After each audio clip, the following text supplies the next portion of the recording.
ஒன்று திரு குகராஜன் அவர்கள், மற்றது திரு சிவாவரதன் அவர்கள். முதல் பேசுபவர் திரு குகராஜன் அவர்கள். குகராஜன் அவர்களை நான் உங்களுக்கு அறிமுகம் செய்ய தேவையில்லை, ஏனென்றால் இவர் ஆரம்பகால உறுப்பினர். அதை விட பல தடவை எங்களுடைய சங்கத்திலே பேசி எங்களை சிரிக்கவும் சிந்திக்கவும் வைத்தவர்.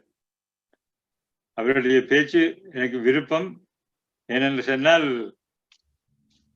ஆங்கிலத்தில் சொல்ல போனால், it comes from his heart and it touches you. பல தடவை பேசிய சங்கத்திலே பேசியது மாத்திரமல்லாமல் சில நேரம் பேச்சுடன் மதிய போசனமும் எங்களுக்கு வழங்கி இருக்கிறார். நான் நேரம் போதாமையினால் அதிகம் சென்ற விருப்பமில்லை. நான் அவரை பேச அழைக்கின்றேன். பண்ணுங்க.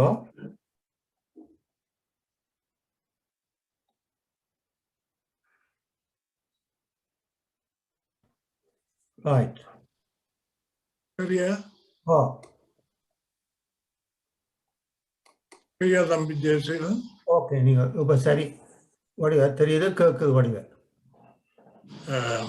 பேச்சும் கேட்கிறதா? கேட்கிறது, நல்லா கேட்கிறது. மதிப்பிற்குரிய பேரன்பிற்குரிய பெருந்தலைவர் பாலசிங்கம் அவர்களே, அன்பர்களே, இங்கே ஜெயசீலன் பெரிய வேலை செய்து கொண்டிருக்கிறார். இதனுடைய சிறப்பு அவரை பெரும்பாலும் தங்கி இருக்கிறது. நான் இன்று ஒரு 20 நிமிடம் மட்டிலே சரோஜினி நலந்து நடத்தின எக்ஸசைஸை பார்த்து கொண்டிருந்தேன். அவருக்கு முன்னாலே இருந்து பலருடன் நானும் கலந்து அவற்றில் சிலவற்றை செய்திருக்கிறேன். அவருக்கு பெரிய நன்றி சொல்ல வேண்டும். நல்ல ஒரு சேவை செய்து கொண்டிருக்கிறார். அவருக்கு சிறப்பாக ஒரு நன்றி கூற வேண்டும். என் இளவயது சின்ன நினைவுகள் வருகின்றன. நான் கிரிக்கெட்டோ ஃபுட்பாலோ விளையாடினதில்லை. கொஞ்சம் நீச்சல் தெரியும். ஸ்விம்மிங் பூல், நீச்சல் குளத்திலே நீந்தி இருக்கிறேன். ஒரு ஃபுல் லெங்க் செய்கிற அளவுக்கு ஆற்றல் இல்லை. கரையாலே நீந்துவேன், ஃப்ரம் சைட் டு சைட். முன்னாலே போவேன், பின்னாலே வருவேன், தண்ணீர் உள்ளாலும் போவேன். அங்க கனவிதமான ஸ்ட்ரோக்ஸ் இருக்கின்றன. பட்டர்ஃப்ளை ஸ்ட்ரோக், பிரஸ்ட் ஸ்ட்ரோக், அப்படி கொஞ்சம் கொஞ்சம் தெரியும். அதுக்கு ஒன்று இருக்கு, ஃப்ரீ ஸ்ட்ரோக். எல்லாம் என்ன விதமா நீந்தி கொண்டு போகலாம். அங்கே எதுவும் கட்டுப்பாடும் இல்லை. எப்படி தண்ணியில ஃப்ளோட் பண்ணா சரி. அந்த நிலைமையிலே தான் நான் இன்றைக்கு இப்பொழுது இருக்கிறேன். ஃப்ரீ ஸ்ட்ரோக், கட்டுப்பாட்டோடு போகாமல் எனக்கு மனம் வந்த முறையிலே போய்கொண்டிருக்கேன். உங்களுக்கு கேட்கிறதோ தெரியவில்லை, எத்தனை பேர் கேட்கிறார்களோ ஒன்றும் தெரியவில்லை. அது ஒரு இன்ட்ரெஸ்டிங். நீச்சல் ஒரு அருமையான எக்ஸசைஸ். இப்ப சென்ற புதன்கிழமை 3ஆம் தேதி கலையரசி சின்னையா அருமையான ஒரு சொற்பொழிவை நீங்கள் பல பேர் கேட்டிருப்பீர்கள். கலையரசி பல்கலைக்கழகத்திலே சிரேஷ்ட விரிவுரையாளராக 2 பல்கலைக்கழகங்களிலே பேராதனை பல்கலைக்கழகம் யாழ்ப்பாணத்திலே அவருக்கு நிறைய அனுபவம் உண்டு. அவர் குழந்தை இன்பம், இளமை இனிது, முதுமை பாரதிய ஒரு அடியை எடுத்து விரித்துரைத்தார். அவர் முடிக்கும் பொழுது என்னுடைய பெயரை சொன்னார். பெரிய பேச்சாளர் என்றாருடைய மகள், அவருடைய மகள் கூட பேசினாராம். இங்க நான் மிஸ் பண்ணி போட்டேன். பாலசிங்கம் அடிக்கடி சொல்லுவார், அதை நீங்கள் கேட்டிருக்க வேண்டும். பெரிய குடும்பத்தார், சின்னையாவுடைய துணைவியார். பேச்சு முடிவிலே என்னுடைய பெயரை சொன்னார், குகதாசன் என்று சொன்னார். உண்மையிலே என்னுடைய பெயர் குகராஜன். ஆனால் குகதாசன் என்று சொல்ல கேட்டிருக்கிறேன்.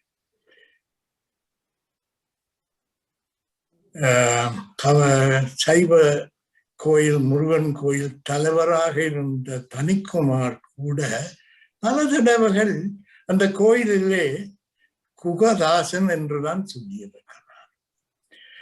நான் பேசவில்லை, பாடவில்லை. எனது துணைவியாரை அழைத்து வயலின் வாசிப்பார், அவருடைய மாணவிகள் வாசிப்பார்கள். அப்பொழுது எனது பெயரையும் சொல்லத்தானே வேணும், குகதாசன் என்றுதான் சொல்லுவார்கள். இந்த பெயர் பாருங்கோ, பல பேருக்கு தங்களுடைய பெயரை கேட்க விருப்பம், பேப்பரிலே பார்க்க விருப்பம். நான் சிறு வயதிலே யூனியன் கல்லூரியிலே படித்துக் கொண்டிருந்த காலத்திலே, அப்பொழுது நாங்கள் தமிழிலே படிக்கவில்லை, ஆங்கிலத்திலே தான் எல்லா பாடங்களையும் படித்து, உங்களில் பலருக்கு அந்த அனுபவம் இருக்கலாம். என்னுடைய பெயரை எழுதும் பொழுது GUHARAJAH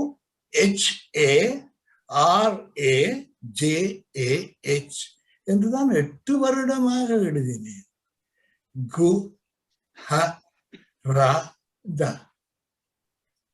பின்னர் எனக்கு அது நல்லா பிடித்தது. எல்லா இடத்திலும் எழுதி கொள்வேன் எனது பெயரை நானே, புத்தகங்கள் அங்கே இங்கே எல்லாம் எழுதி.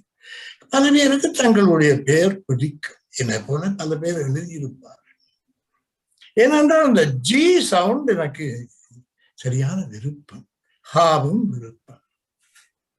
தமிழிலே அந்த ஜி சத்தம் கா இருக்கிறது, ஹாவும் இல்லை. அப்ப சில பேர் என்னை குகராசா குகராசா என்று அழைப்பார்கள். அதிலே ஒரு உயிர் துடிப்பு இல்லை பாருங்க. கு வரவனும் ஹா வரவனும். இலங்கையிலேயே ஒரு பெரிய பேச்சாளர், பெரிய சட்ட நிபுணர், ஐக்கிய நாடுகள் சபையிலே பேசினவர் ஜிஜி பொன்னம்பலம். பாலசிங்கம் ஐயா அவரை தனக்கு தெரிந்திருக்கும், எல்லாருக்கும் தெரிந்திருக்கும். அவர் உண்மையாக அதை எழுதியிருக்க வேண்டும் என்றால் கே பொன்னம்பலம் என்றுதான் எழுதியிருக்க வேண்டியதோ, கடவுளுக்குள்ள காங்கேசன் மாதிரி வரும். சொல்லி பாருங்கள், கே பொன்னம்பலம் என்று எடுபடார், ஜி பொன்னம்பலம் என்று பேச. அதோடு எங்களை ஒப்பிட்டு பேச முடியுமா? பெரிய வழக்கறிஞர், ஐக்கிய நாடுகள் அவரை பாராளுமன்றத்திலே கேட்டிருக்கிறேன். வெளியிலே ஒரு பிரசார கூட்டத்திலே வசாவிளானிலே கேட்டிருக்கிறேன். மாலைகளோடு வருவார், அப்படியே முட்டை இருக்கும். அதுல கொஞ்சம் மாலைகள் பின்னுக்கு போகும், திரும்பி வந்து அவருக்கு போடுவார்கள். அதுக்கு இந்த ஜிஜி என்று சொல்லுகிற பொழுது, அப்ப எனக்கு வந்த பேரை அப்படி எழுத விருப்பம். ஆனால் என்னவோ என்னோட பர்த் சர்டிபிகேட் தேவைப்பட்டது. கச்சேரிக்கு போனேன், அங்கே KUGARAJ பேரிலே விருப்பம். பொன்னம்பலத்தை பற்றி சொன்னேன். நான் அந்த ஸ்விம் பூல்ல நீந்தி கொண்டிருக்கிறேன். அழுந்தாமல் இருக்கவும் ஆபத்து. அப்படி ஒரு சந்தர்ப்பம் வரும் என்றால், தம்பி வரதா என்று கத்துவேன், அவர் வருவார். தெரியும், 11 மணி மட்டும் காத்திருக்க தேவை. இன்னொரு பேச்சாளர், இந்தியாவிலே மிக பிரபல்யமான பேச்சாளர், டாக்டர் ஜி ஞானசம்பந்தன். அவருடைய பேச்சை கிட்டடியிலே யூடியூபிலே கேட்டேன். ஈரோட்டிலே வேளாளர் கல்லூரியிலே இந்த கொரோனாவுக்கு முதல் அவர் பேசிக் கொண்டிருக்கிறார். 2000 மாணவிகள் முன்னாலே. இந்த கல்லூரி வேளாளர் கல்லூரி என்று ஈரோட்டிலே இருக்கிறது. இது கொரோனாவுக்கு முன்னே. அவர் சொல்லுகிறார் 56 பேரை எம்ஃபில் எடுக்க வைத்திருக்கிறேன் என்று சொல்லுகிறார். 16 பேரை PhDக்கு தயார் பண்ணி ஆக்கியிருக்கிறேன்.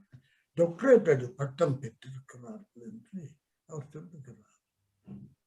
2000 மாணவிகள் கேட்டுக்கொண்டிருக்கிறார்கள். இன்னும் பல பிரமுகர்கள் நச்செல்லாம் குத்தி முன்னாலே இருக்கிறார்கள். ஒருவரும் கைதட்டவில்லை. என்ன சொன்னால், தற்சமயம் நான் நயன்தாராவோடு நடித்துக் கொண்டிருக்கிறேன். அதிர்ந்து போனது. எல்லாரும் கைதட்டுகிறார். 2000 பேர் கைதட்டுகிறார். இதை அவர் சொன்ன பொழுது 63 வயதுக்கு குறையாது. நயன்தாராவுக்கு நம்புங்கள் 33 வயதுக்கு குறையாது. எல்லாரும் எவ்வளவு 6 பேரை எம்ஃபில் எடுக்க வைத்திருக்கிறேன், 16 பேரை PhD பட்டம் பட வைத்திருக்கிறேன் என்று சொன்ன பொழுது கைதட்டாத கூட்டம், நயன்தாராவோடு நான் நடித்துக் கொண்டு இருக்கிறேன் என்று சொன்ன பொழுது அவர்கள் ஆர்வமாக கைதட்டி நிற்கவில்லை. பின்னர் சொன்னார், தகப்பனாக நடித்துக் கொண்டிருக்கிறேன். அப்பொழுது கைதட்டு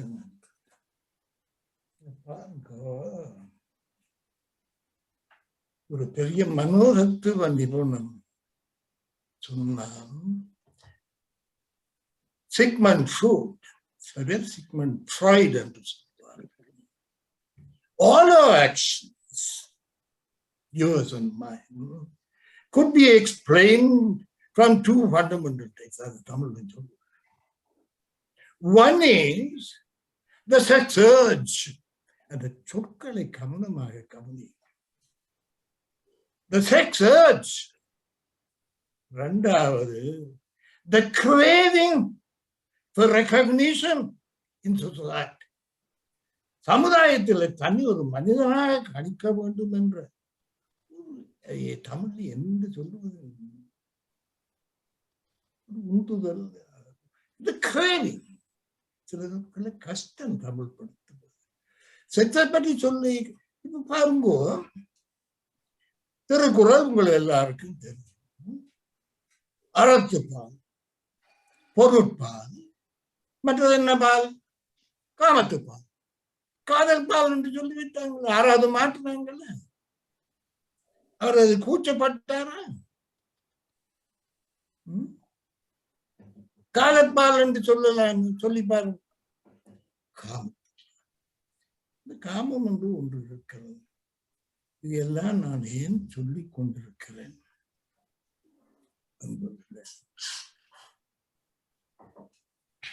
இந்த பெயரை, எங்களுடைய பெயரை மற்றவர்கள் சொல்லுகிற பொழுது பேப்பரில் வரும்.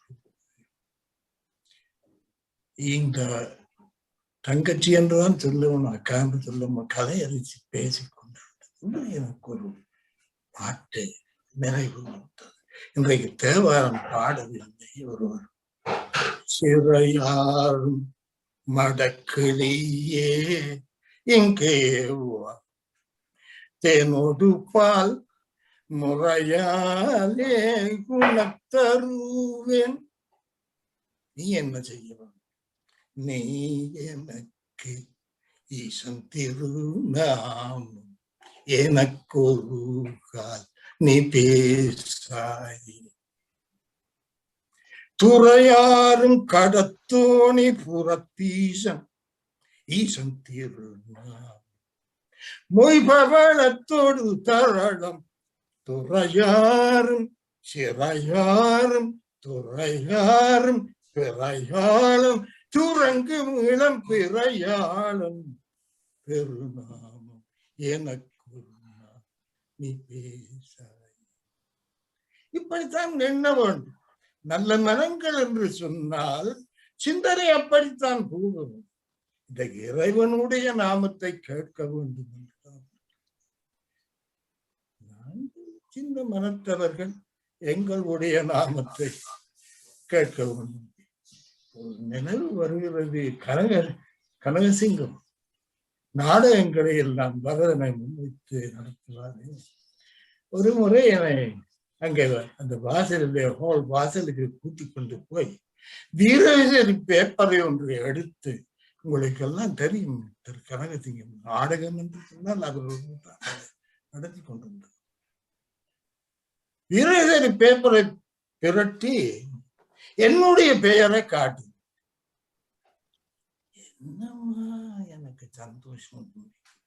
கனகசிங்கம் ஐயா இலங்கையிலே பிரபல்யமான பேப்பர் வீரகேசரி பேப்பரிலே என்னுடைய பெயரை அவர் செய்திருக்கிறார். 70 வருடங்களுக்கு முன்னம் என் பெயர் வந்தது. நான் பல்கலைக்கழகத்திலே நடித்து கொண்டிருந்த பொழுது என்னை பற்றி எழுதினார்கள். அது வேறு, இதெல்லாம் போச்சு. இப்ப நேரத்தையும் பார்க்க வேண்டும். நான் நினைக்கிறேன் 11 மணிக்கு சரியா நிப்பாட்டு போகும்.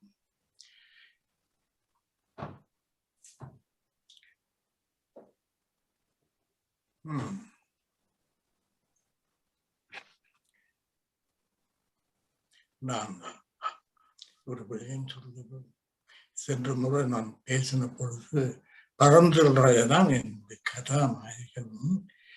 அவரிடம் திருப்பியும் போனேன்.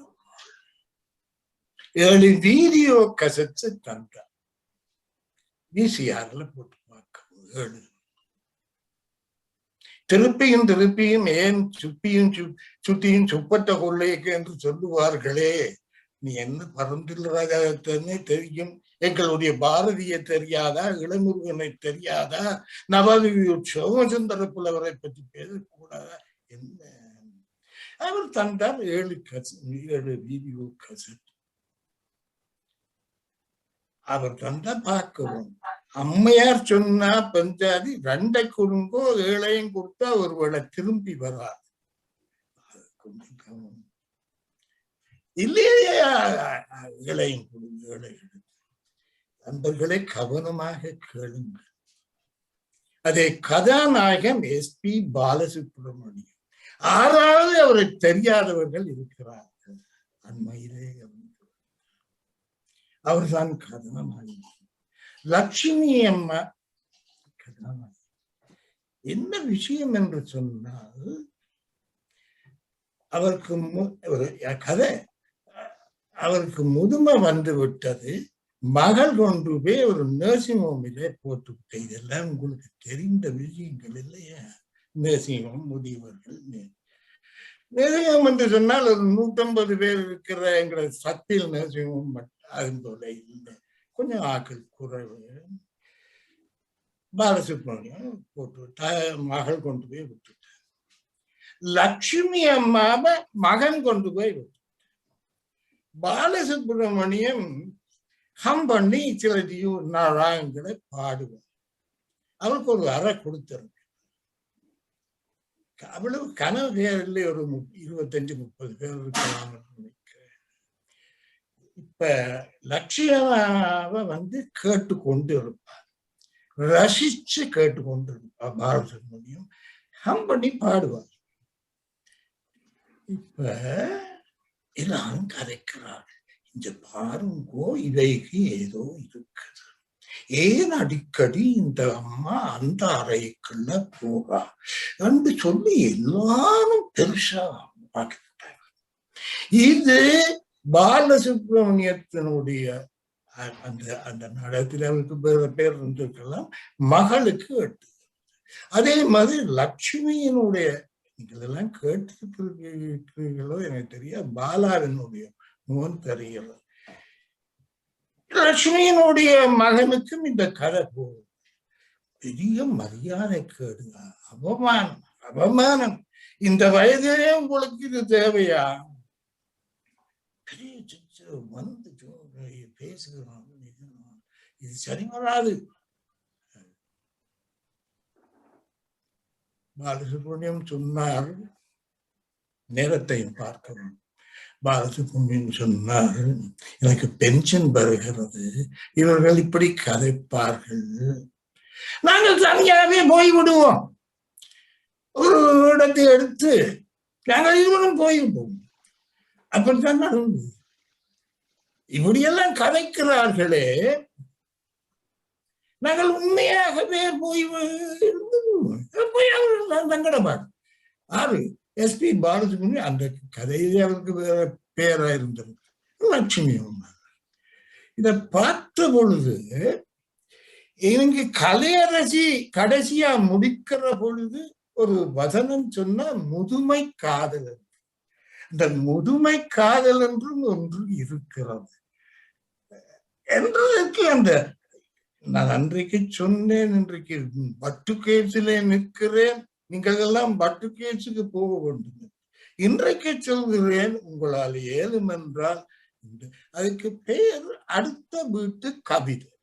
ஏன் அந்த பெயரை வைத்தார்களோ தெரியாது. பின்னர் நான் இதை ஒரு திருப்பி பார்க்க வேண்டும் என்று யூடியூபிலே போட்டு பார்த்த பொழுது அது வேறு ஆட்கள் வந்து விட்டாங்கள். அங்கே SPயையும் காணவில்லை, லட்சுமியையும் காணவில்லை. ஆகவே அவர்கள் அன்றைக்கு கலையரசி சொன்னார்கள், இந்த முழுமை காதல் என்று ஒன்று உண்டு. இப்ப இன்னொரு விடயத்திற்கு நான் ஃப்ரீயா ஸ்விம் பண்றேன் தானே தம்பி வரும். கலையரசியை பற்றி சொன்னா அன்றைக்கு என் பேச்சிலே கூட கார்த்திகா கணேசரை பற்றி சொன்னேன். அவரோடு நாம் சேர்ந்து வரந்தல்ராயாவது 75வது பத்திலே நாங்கள் இருவராம் பேசுவோம். திங்கட்கிழமை முந்த நாள் என்று நினைக்கிறேன் ஒரு நிகழ்ச்சி நடந்து கொண்டிருக்கிறது ATBC. அது 10-12 நிமிடம் தான் அதை கேட்டேன். அந்த முடிவில் 9 மணிக்கு அவர் அதை விட்டு அப்படி அருமையான நிகழ்ச்சி. அவருடைய நிகழ்ச்சி எல்லாமே அவரை பற்றி நான் சொல்ல தேவையில்லை. இளமையிலேயே பெரும் பெயர் பெற்ற நர்த்தகி இன்றைக்கும் சேவை செய்து கொண்டிருக்கிறார். அருமையான நிகழ்ச்சிகளை நடத்தி கொண்டார். இது திங்கட்கிழமை நடந்த விஷயம். சிற்பக்கலையை பற்றி பேசுகிறேன். ஒரு 10-12 நிமிடம் நான் கேட்டேன். அந்த சிற்பக்கலையை பற்றி அவர்கள் பேசுகிறதுக்கு உரிமை எல்லாம் இருக்கிறது. சிற்பக்கலை ஒரு அன்பர் போன் அடிக்கிறது, அவர்களுக்கு எந்த ஆக்கள் கேட்டுக்கொண்டிருக்கிற கதைக்கலாம், தங்களுடைய அபிப்பிராயங்களை சொல்லும். ஒரு அன்பர் முதியவர் என்று சொல்ல விரும்பவில்லை, அதை விரும்பாமல் இருக்கலாம். பெரியவர் என்று சொன்னால் கூட சொல்லலாம். ஒரு அன்பர் எடுத்து ராஜராஜ சோழன் சிற்பக்கலைக்கு எவ்வளவு சேவை செய்திருக்கிறான். ராஜராஜ சோழன் தேவார திருப்பதிகளை முன்னுக்கு கொண்டு வந்த சிதம்பரம் என்றெல்லாம் கேட்டிருக்கிறேன். அவருக்கும் பொன்னியின் செல்வனை பற்றி எல்லாம் கதைக்கிறார். நியாயமான இப்ப கார்த்திகே அவர் பேச விடவில்லை, அவர் தானே பேசிக்கொண்டார். இந்த சிற்பக்கலைக்கும் ராஜராஜ சோழனுக்கும் அவ்வளவு தொடர்பு. உண்மையா நடந்தது மகேந்திர பல்லவனும் அவனுடைய மகன் நரசிம்ம பல்லவன். அவர்கள்தான் மாமல்லபுரத்தை உருவாக்கினர். தந்தையும் அவரும் பேரரசர். ஒரு விஷயத்தை சொல்லுகிற பொழுது அது பெரிய ஊடகத்திலே நாங்கள் கவனமாக அதை சொல்லணும். பொன்மயில்நாதன் இந்த பிழை விட்டிருக்க மாட்டார். பொன்மயில்நாதனுடைய குரல் அடிக்கடி கேட்கும் ATBC. நான் இடைக்கிடதான் போடுவேன், ஒன்று கார்த்திகா கணேசன் அல்லது பொன்மயில்நாதன். பொன்மயில்நாதன் இப்படியான தவறு விட மாட்டார்.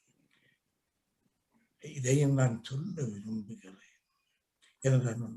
ஊடகத்திலே கதைக்கிற பொழுது எங்களுடைய தகவல்கள் சிவகாமியின் சபதம் என்ற நூலிலே அது கல்வி கிருஷ்ணமூர்த்தி 2ஐயும் அவர்தான் படைத்தார். பொன்னியின் செல்வன் அதுல முழுக்க முழுக்க ஆயன சிற்பியின் மகளாக சிவகாமி வந்து அந்த கதை முழுக்கவே நாடகம் ஆடிக்கொண்டிருக்கிற மாதிரி இருக்கும். அதை கதைக்கிறது முழு தகுதியும் கார்த்திகாவுக்கு உண்டு. ஆனா அங்கே கருத்து சொன்ன அன்பர் எப்படி விஷயங்களை சொல்லப்படாது. இப்ப பொன்மயில்நாதனை பற்றி நான் சொல்லுவேன். சரியா முடித்து விடவும் அருமையா. பல இடங்களிலே அவருடைய குரலை நீங்கள் கேட்டிருப்பீர்கள். ஒரு ஞான சம்பந்தம் அவர் ஹார்வர்ட் பல்கலைக்கழகத்திலே தமிழுக்கு ஒரு இருக்கைய 6 மில்லியன் அமெரிக்கன் டாலர் கொடுத்து நிறைவேற கதைக்கிறார். அதை கூகுளில் கேட்கிறேன். அவரோடு சம்பாதித்து கதைக்கக்கூடிய ஆற்றல் உண்மையில்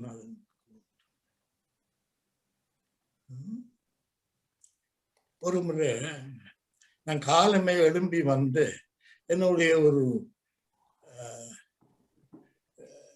போன், அந்த போனுக்கு சிம் கார்டும் இல்லை, ஆனா இன்டர்நெட் கனெக்ஷன் இருக்கு. அது எப்படி அமர்த்தினேன், ஒரு பாட்டு காலி நிச்சிலம்பு கொஞ்சம் கைவளை குள்ளுங்க காலி நிச்சிலம்பு காலி நிச்சிலம்பு. இதை பார்த்து எனக்கு நல்லா இருக்கு, ஆண்கள் விளங்காது. காலி நெற்றிலம்பு கொஞ்ச கைவளை குள்ளுங்க மாலைகள் செய்ய திருவாசலில் வந்தான். எனக்கு நல்லா பிடிச்சு கொண்டு பொன்மையில் நான் போன் பண்ணினேன். அவன் சொன்னான், இத முழுதாக்கள், மதுரை மணியையருடைய பாட்டு முழுதாக்கள். கேட்டேன். கேட்ட பிறகு சொன்னான், இந்த பாட்டையும் கேள். செம்பை வைத்தியநாத பாகவதர் பாடி. கிட்டத்தட்ட ஒரு மாதிரி தான் எனக்கு தெரிகிறது. அதுக்கு 2 மார்க்ஸ் கூட கொடுக்க வேணும்னா அப்படின்னு சொன்னேன். அவங்க என்னுடைய கிளாஸ்மேட், உண்மையில் நான் என்னுடைய கிளாஸ்மேட் என்று சொல்றது எனக்கு ஒரு பெருமை. ரோயல் காலேஜில் ரோயல் காலேஜிலே படித்ததன்றைக்கு இருக்கு ஒரு லிவிங் ப்ரூஃப் வந்தான் பக்கத்துல. இப்படி இருக்க வேணும் நண்பர்கள் என்றால். வாழ்க்கையிலே பாருங்கள், அது பெரிய சொத்து, நல்ல நட்பு. ஒரு சிலராவது நல்ல நண்பர். பாலா ஒரு நல்ல நண்பர் கேட்டுக்கொண்டிருக்கிறார் போல இருக்கிறது. இந்த கோவிட் உச்சத்திலே இருந்த நேரத்திலே பால் கொண்டு வா. இன்னொரு பாலா இருக்கிறார், வெண்பத்தில் பாலா.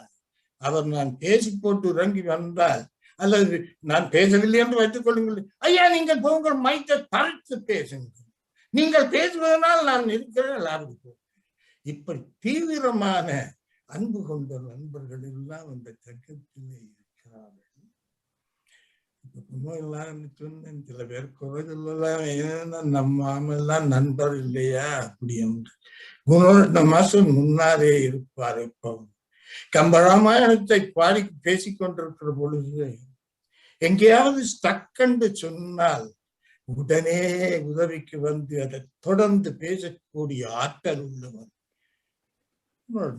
இப்பொழுது கேட்கதில்லை, துணைவியதான் ஹெல்ப் பண்ணுவோம்.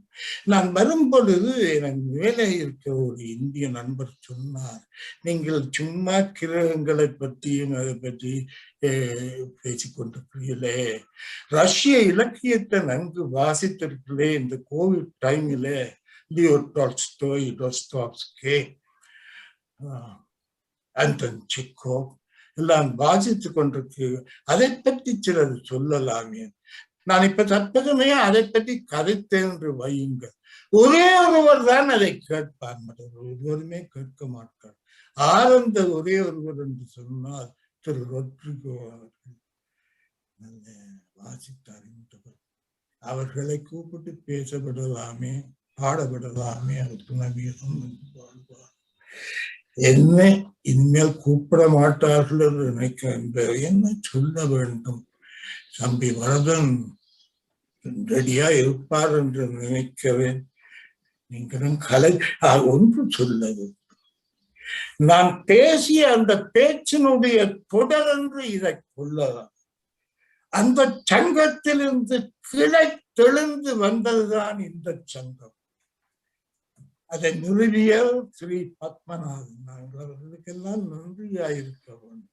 அடுத்து வந்தவர் நாகநாதன், VN தேவராஜன், அருண் ராஜரத்னம், குமாரசாமி பிள்ளை, மனோகரன், இன்றைக்கு யமானசிங். இவர்களெல்லாம் தண்ணீர் விட்டு வைத்த பெயர் இன்றைக்கு செழித்து பெருவிருட்சமாக இருக்கிறது. அவர் தண்ணீர் மட்டுமா விட்டார்கள், சில சமயங்கள் கண்ணீரும் விட்டிருப்பார். எனக்கு பெருமையாக இருக்கிறது இந்த சங்கத்திலே என்னை பாலசிங்கர் 4 முறை அழைத்து நினைப்பூட்டி பேச வைத்திருக்கிறார். இனிமேல் பேச விட மாட்டார் என்று நினைக்கிறேன். கரைத்திருப்பீர்கள். எனக்கு எவ்வளவு இளையவர்கள், படித்தவர்கள், பெரியவர்கள் இப்பெல்லாம் இருக்கிறார்கள். அவர்களை பேச வைக்கலாம், பாட வைக்கலாம் என்று கேட்டு இன்னும் 5 நிமிடம் இருக்கிறது. என்ன செய்ய தம்பி ரெடி என்று சொன்னால் நான் மெல்ல இறங்கி வருகிறேன். அதாவது ஸ்விமிங் பூல்ல இருந்து வெளியே வந்தது அமர்ந்தால் கஷ்டம். தம்பி ஆயத்தம் என்றால் திரு ஜெயசீலன் அவரை வரவழைக்கலாம், தலைவர் அவர்களை பேச வைக்கலாம். கலந்த எம்பிதான் என்னை தாங்கிக் கொள்ளே. தம்பி வரதா ஐயா அழையுங்களேன் பாலசிங்கம். வரதனை கூப்பிடவா? என்னையா வரதனை அழைக்கவா? Please please please. நீங்கள் உங்களுடைய பேச்சு முடிகிறதா? ஓ நன்றி. நன்றி மிஸ்டர் குகராஜன் அவர்களே.